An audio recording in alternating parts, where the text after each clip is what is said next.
పట్నం జిల్లా బ్రాండిక్స్ కార్మికుల ఆందోళన ఉధృతమైంది. జీతం పెంచాలన్న కార్మికుల డిమాండ్ను యాజమాన్యం బేఖాతరు చేయడంతో పరిస్థితి తీవ్ర రూపం దాలుస్తోంది.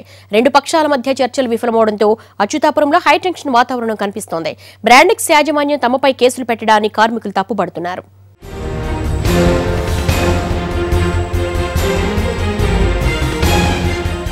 మూడు రోజులుగా రగులుతున్న అచ్యుతాపురం జీతం పెంపు కోసం బ్రాండిక్స్ కంపెనీ కార్మికుల ధర్నా. పోలీస్ పహారాలో బ్రాండిక్స్ కంపెనీ.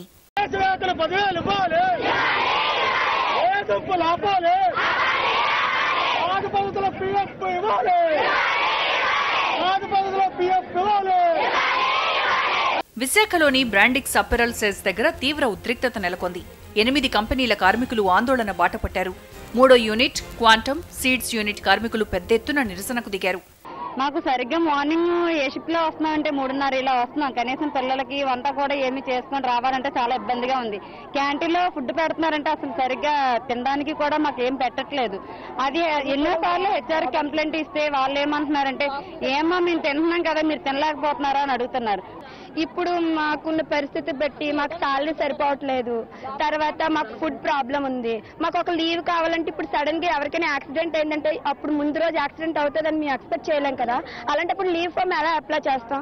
అలాగా ఫోన్ చేసి చెప్తే మీరు డిమాండ్ ప్రకారం మీరు లీవ్ ఫామ్ అప్లై చేయాలి, లేదంటే డ్యూటీకి నెక్స్ట్ డే నుంచి రాకూడదు ఇలా అనేసి చెప్తున్నారు. తమ వేతనాలు పెంచాలని డిమాండ్ చేస్తూ కార్మికులు ఆందోళన చేశారు. దీంతో సెస్ దగ్గర భారీగా పోలీసులు మోహరించారు. ఆందోళనకారులకు పోలీసులు నచ్చజెప్పే ప్రయత్నంలో రెండు వర్గాల మధ్య తీవ్ర వాగ్వాదం జరిగింది. మాటామాటా పెరగడంతో తోపులాట జరిగింది. పరిస్థితి ఉద్రిక్తంగా మారింది.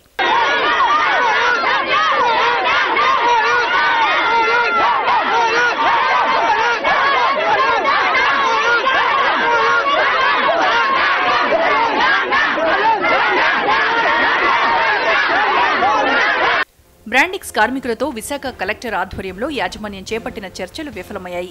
కార్మికులు కోరుతున్న జీతాల పెంపు, పీఎఫ్ ఉపసంహరణ అంశాలు కేంద్ర రాష్ట్ర ప్రభుత్వాల పరిధిలో ఉన్నాయని, అవి పరిష్కారం కావడానికి సమయం పడుతుందని కలెక్టర్ చెప్పారు. అంతవరకు ఆందోళన విరమించమని కోరారు.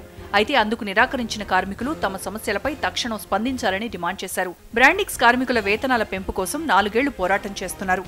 అయినా యాజమాన్యం వాళ్ల గోడు పట్టించుకోవడం లేదు.